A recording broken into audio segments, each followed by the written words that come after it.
c'est une session un petit peu, selon moi, un petit peu différente des autres parce que c'est pas vraiment une science, au même titre que la vie familiale, la sphère du travail ou la sphère du soin. La science, c'est pas vraiment une sphère dans ce sens-là. C'est un espace physique où on peut voir une forme de domination qui s'exerce et des injustices qui en découlent. Et donc ce qu'on va faire pendant cette table ronde, c'est parler du lien entre genre et science. D'un côté, le genre comme phénomène social et culturel d'attribution de caractéristiques et de rôle aux individus, et puis de l'autre, la science comme une activité de production d'un discours sur la réalité. On va écouter pour cela Rioa Chung, Anne-Charlotte Villepied et Hélène Collineau, dans cet ordre-là. Et je les présenterai ensuite, juste avant leur prise de parole, avec un peu plus de détails. Ce qu'on voit donc, c'est que genre et science, on imagine bien comment ça peut s'alimenter l'un l'autre.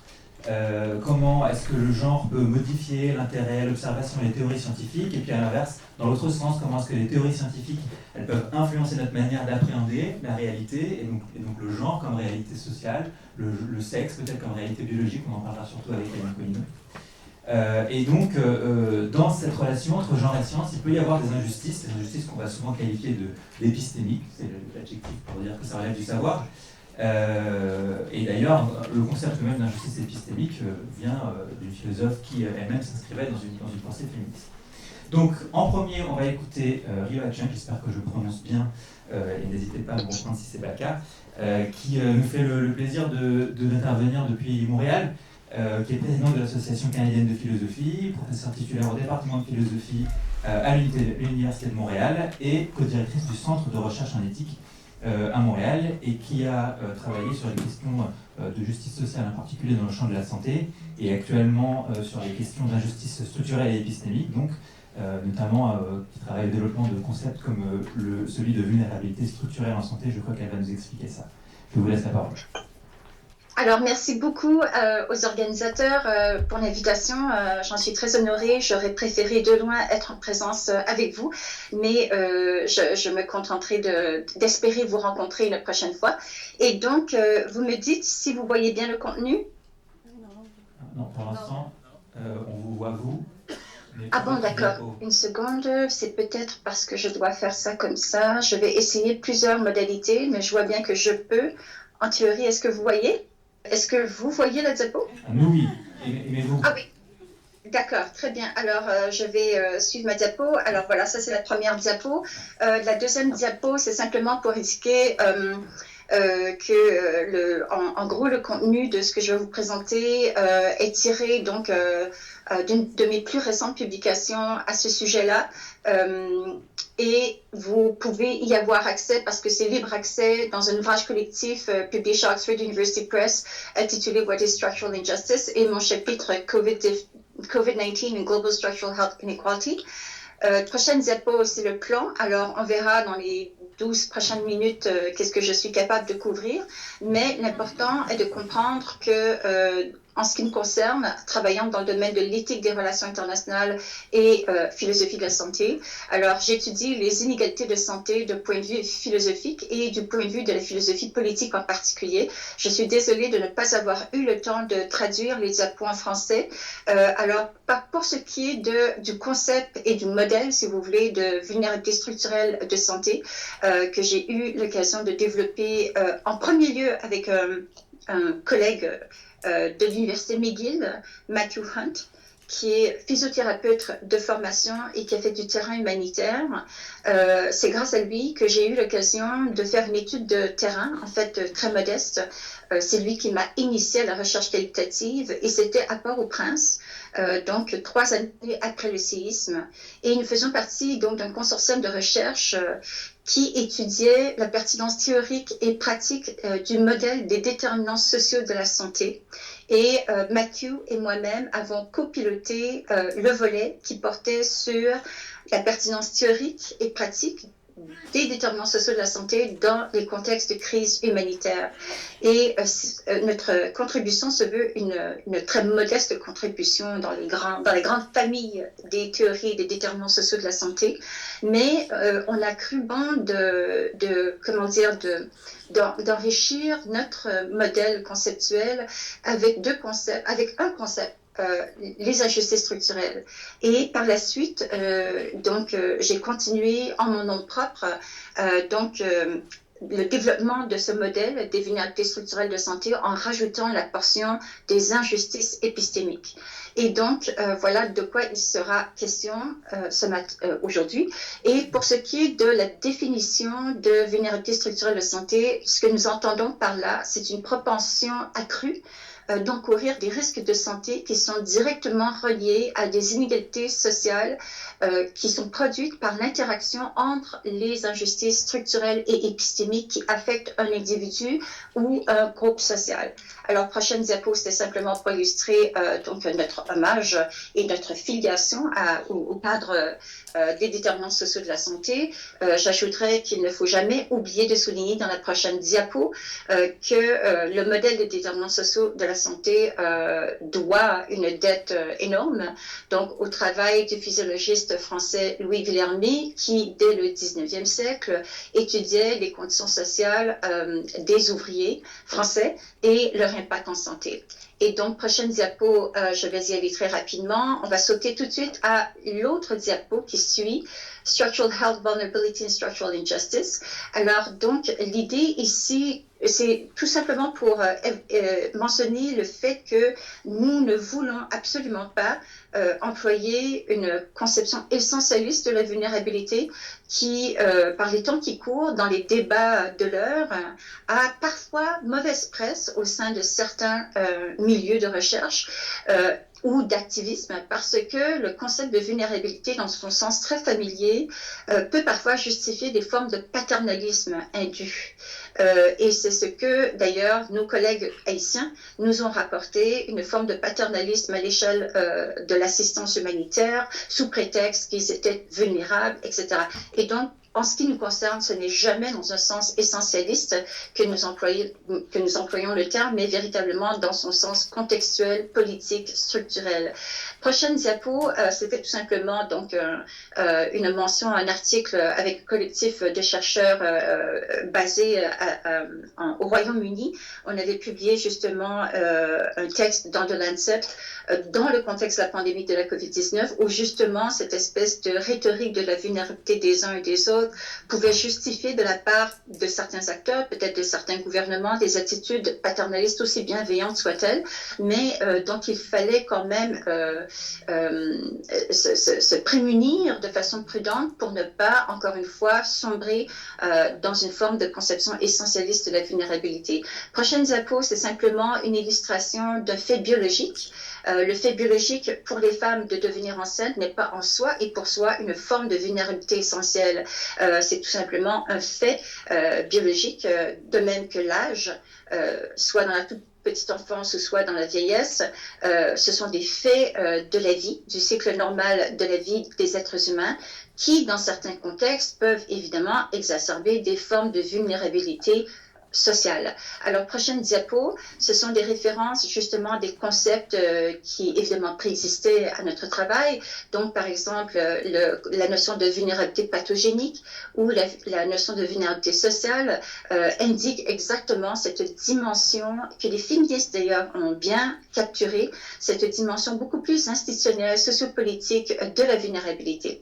Et donc, prochaine diapo, c'est une image d'un camp de réfugiés. Évidemment, dans un tel contexte, être une femme enceinte exacerbe des vulnérabilités. Et c'est véritablement dans ce sens-là que nous en parlons. Prochaine diapo, une citation de Paul Farmer, qui est un anthropologue et un médecin qui a beaucoup travaillé notamment à Port-au-Prince et qui, dans le cadre de son ouvrage immense, qui a eu énormément d'influence, Pathologies of Power, suggérait déjà que les violences structurelles, les violations systématiques des droits humains vont évidemment produire des risques structurels de santé. Et donc, prochaine diapo, nous arrivons au cœur du sujet avec les injustices structurelles telles que cette notion a été développée par Iris Marion Young, donc une philosophe très connue en philosophie politique et dans les milieux féministes également, qui est décédée beaucoup trop prématurément en 2006. Donc, la citation est tirée d'une publication posthume en 2011. Mais donc, le concept d'injustice structurelle qu'elle a développé dans le cadre donc d'une étude de cas, parce que c'est une méthodologie très particulière de théorie non idéale. C'est lorsque justement on essaie de tester ou même d'induire des concepts philosophiques à partir de caractéristiques empiriques, de faits saillants du monde réel. Et donc, elle avait choisi d'étudier le cas des ateliers de misère dans l'industrie du textile mondialisé. Donc, c'est sa célèbre étude de cas sur les sweatshops qui l'avait conduite à développer ce concept d'injustice structurelle. Alors, ayez en tête, par exemple, le rôle des consommateurs des pays riches et occidentaux lorsque nous achetons des vêtements à bon marché, mais qui en même temps contribuent à perpétuer les conditions de misère dans lesquelles des êtres humains ailleurs dans le monde doivent travailler pour confectionner ces vêtements. En quoi nous sommes responsables de ces injustices? En quoi participons-nous à ces processus sociaux? Et donc, voilà la définition de Iris Marion Young. Les injustices structurelles existent lorsque des processus sociaux vont mettre en jeu de larges groupes de personnes qui sont sous la menace de domination ou d'indigence et qui n'ont jamais le moyen de développer leurs propres capacités, en même temps que ces processus sociaux permettent à d'autres catégories sociales des populations, soit nationales ou internationales, d'avoir, elles, un accès très large à des opportunités et peuvent s'épanouir, etc. Et donc, entre ces relations, qui mettent en jeu des individus consommateurs à un bout du spectre et à l'autre bout du spectre des personnes dont les droits humains fondamentaux sont violés, il y a ce qu'elle appelle des injustices structurelles qui se mettent en place. Les injustices structurelles vont causer des formes de tort qui sont très différents, qui sont distincts du genre de tort que perpétuent des individus avec intentionnalité de façon délibérée ou le genre de tort que peuvent causer des gouvernements répressifs, par exemple.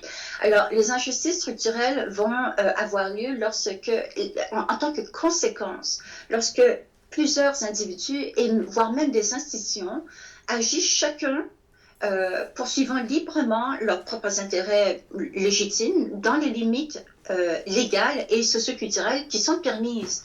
Mais en même temps, au bout de la chaîne causale, nous participons de façon indirecte, mais nous participons quand même à la production et à la perpétuation de ces injustices structurelles. Alors, prochaine diapo, c'est ce modèle de connexion sociale qu'elle voulait distinguer du modèle traditionnel en droit qui est le modèle d'imputabilité directe. Le modèle d'imputabilité directe, c'est lorsque nous agissons pour causer du tort à autrui de façon intentionnelle, de façon délibérée. Or, ce n'est pas le cas. Les injustices structurelles, nous y participons de façon non intentionnelle, mais nous avons une responsabilité causale indirecte néanmoins. Alors, prochaine diapo, c'est une de ces images de ces sweatshops ailleurs dans le monde. Et donc, la prochaine diapo, les vulnérabilités structurelles de santé et les injustices épistémiques. Je reviendrai très rapidement, mais peut-être juste à titre de mention, des injustices structurelles, il y en a de forme genrée et de forme racisée. Alors, par exemple, lorsque l'Association canadienne de santé publique, en 2018, entérine le concept de racisme structurel comme un enjeu de santé publique, et lorsque l'Association américaine de santé publique, dans la foulée du décès de George Floyd et de Black Lives Matter, vont entériner à leur tour donc le concept de racisme structurel comme enjeu de santé publique, ils font référence de façon intuitive à ce concept philosophique d'injustice structurelle. Alors, il y a des formes de discrimination raciale que nous pouvons étudier et documenter de façon empirique dans le monde de la santé. Elles peuvent être genrées, elles peuvent être racisées, capacitistes, etc. Et elles ne sont pas intentionnellement produites, mais la société dans son ensemble participe à la perpétuation de ces discriminations structurelles. Et donc, le deuxième volet concerne les injustices épistémiques.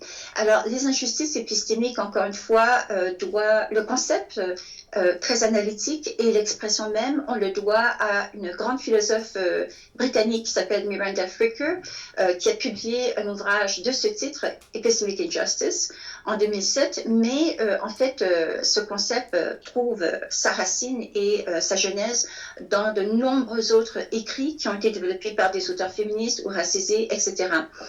Dont une en particulier qui s'appelle Nancy Tuana, qui a écrit cet article « The Speculum of Ignorance, the Women's Health Movement in Epistemologies of Ignorance ». Des philosophes comme Charles Mills travaillaient déjà sur le concept d'épistémologie de l'ignorance, etc., etc. Les injustices épistémiques. Alors, épistémique renvoie au monde du savoir, et l'idée est très simple. Les relations inégales de pouvoir et les relations arbitraires, les rapports injustes de pouvoir qui existent dans le monde social vont avoir tendance à se reproduire dans le monde du savoir et aussi dans le monde de la pratique des soins. Et donc, de manière générale, ce qu'on entend par là, c'est qu'il y a deux choses. Dans un premier temps, l'idée que l'accès aux positions d'autorité épistémique est très inégal. Et la deuxième modalité, que le statut épistémique que l'on accorde à différents types de savoirs ou sources de connaissances est également très inégalement réparti. Et le problème avec les injustices épistémiques, et nous allons passer à la prochaine diapo, c'est que ces formes de discrimination sont arbitraires au sens où elles ne sont pas dues à des critères scientifiques épistémologiques rigoureux, mais à des préjugés sociaux. Et donc, quand on parle d'injustice épistémique, on ne veut jamais parler de relativisme épistémique. On ne renonce pas pour autant à la quête de savoir. Cependant, on étudie les critères idéologiques, les critères non scientifiques de discrimination épistémique. Alors, pour revenir à une des définitions célèbres de Miranda Fricker, elle qui a étudié deux modalités en particulier, les injustices testimoniales et les injustices herméneutiques. Les injustices testimoniales portent sur les témoignages entendus comme une forme de savoir, une source de connaissance. Des injustices testimoniales vont avoir lieu lorsque des préjugés portant sur l'individu du locuteur qui porte le témoignage vont décrédibiliser son témoignage en tant que tel. Alors ici, je fais référence dans le monde de la santé aux contributions pionnières de Hadi Carrel et de James Kidd, qui ont étudié Epistemic Injustice and Illness, et ils ont appliqué ces injustices testimoniales dans le monde des soins, et en particulier au sujet des patients chroniques. Des stéréotypes négatifs affectent la crédibilité de leurs témoignages auprès des soignants.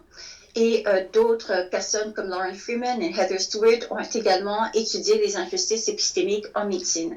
Autre diapo, nous avons ici, donc vous pouvez passer en rafale les trois prochaines diapos, ce sont des illustrations donc du casting social que l'on reconnaît très bien dans une certaine tradition millénaire, pour ne pas dire plus que millénaire, de la pratique de la médecine et de la recherche médicale donc a été largement occupée, les positions d'autorité épistémique ont été largement occupées par un groupe social, un profil social de la population, au détriment donc par exemple de la veuve et de l'orphelin qui étaient considérés comme essentiellement vulnérables et donc des bénéficiaires passifs de nos soins et de notre savoir, et dont le témoignage à propos de leur propre santé ou de leurs propres conditions sociales et expériences était complètement décrédibilisé.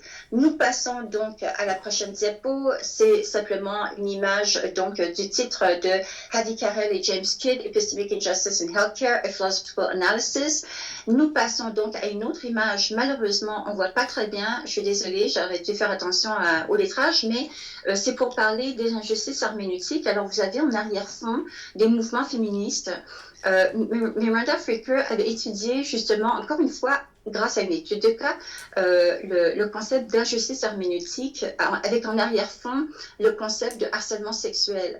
Alors, donc, au tournant des années 80, il y aura donc des cas de harcèlement sexuel, mais qui n'étaient pas nommés comme tels parce que la notion juridique n'existait pas. Un cas notoire qui se déroule dans un campus américain. Et une injustice herméneutique désigne le phénomène suivant. C'est lorsque un individu ou un groupe d'individus, un groupe social, ne sont même pas capables de rendre intelligible leur propre interprétation des faits sociaux ou du monde parce que la majorité dominante, parfois c'est même pas une majorité quantitative, mais les personnes en position d'autorité épistémique n'ont même pas les ressources cognitives pour comprendre ce que essaient de démontrer ces personnes en position marginalisée. Donc, c'est lorsque il existe des paradigmes herméneutiques, des paradigmes épistémiques tellement dominants que des interprétations alternatives ne sont même pas audibles, ne sont même pas intelligibles. Pensez par exemple au cas de l'homosexualité, qui a été longtemps considérée comme une maladie mentale. Jusque dans les années 2000, on a considéré que c'était un problème de santé mentale. Pensez à tous ces cas de figure. On passe à la prochaine diapo. Le cas qui nous intéresse par rapport au genre, c'est un exemple que Miranda Fricker avait étudié, c'est-à-dire le cas des dépressions postpartum. Justement, pendant très très très longtemps, jusque dans les années 50, en dépit du fait qu'il commençait à avoir un diagnostic clinique de la dépression postpartum, il n'en demeure pas moins qu'on traitait ces femmes avec des thérapies d'électrochoc. Évidemment, il y avait une propre morale qui condamnait ces femmes comme étant de mauvaises mères, émotionnellement détachées, qui ne prenaient pas soin de leur nouveau-né, etc. Jusqu'à ce que, éventuellement, le concept de dépression postpartum et même l'expression de dépression postpartum fasse une percée herméneutique auprès des femmes qui enfin comprennent et peuvent s'expliquer à elles-mêmes le phénomène de la dépression postpartum en termes cliniques, en termes de changement hormonal, etc. Le cas de l'endométriose, alors nous passons à la prochaine à la prochaine diapo, pardon, est un cas notoire d'injustice herméneutique et d'injustice testimoniale. Nous savons, je fais ici référence à un article qui a été viral au moment de cette publication, un article qui a été publié par 3 journalistes que j'aurais dû nommer, je suis désolée, mais ces 3 journalistes britanniques qui, dans The Guardian, ont exposé le scandale de la recherche sous-financée au sujet de l'endométriose qui pourtant affecte une femme sur 10 en âge de reproduction. Je ne vais pas en parler davantage puisque notre collègue le fera. Je ne sais pas si j'arrive au terme parce que je peux continuer infiniment. Si vous pouvez conclure, c'est bien, et après on pourra reprendre avec les questions. S'il y a des questions. Vous m'avez entendu ? Je n'ai pas bien entendu ce que vous avez dit. Je disais, si vous pouvez conclure, c'est bien, et ensuite on verra avec la discussion si vous pouvez rajouter des choses. Ah oui, bien sûr, d'accord. Alors donc, prochaine diapo, c'est simplement pour en dire ce conclusion. Là, l'état de la recherche présentement, des philosophes comme Alassane Nouti étudient les injustices structurelles dans l'histoire, en philosophie d'histoire. Injustice and the Reproduction of History, Structural Inequalities, Gender and Redress. Donc, avec des étudiants et moi-même, je travaille de plus en plus sur ce plan-là pour comprendre comment il faut détemporaliser les injustices historiques. Au lieu d'en faire des événements ponctuels, il faut comprendre que ces injustices structurelles se manifestent autrement sous forme d'injustices structurelles et d'injustices épistémiques, même à notre âge contemporain.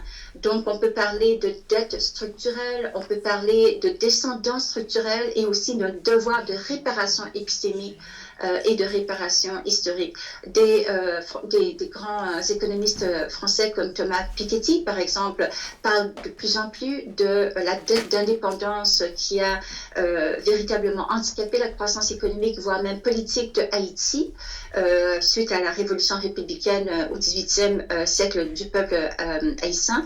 Alors donc, on essaie d'appliquer cette grille d'analyse dans l'histoire de la médecine et l'histoire des soins de santé pour mieux comprendre où nous en sommes aujourd'hui.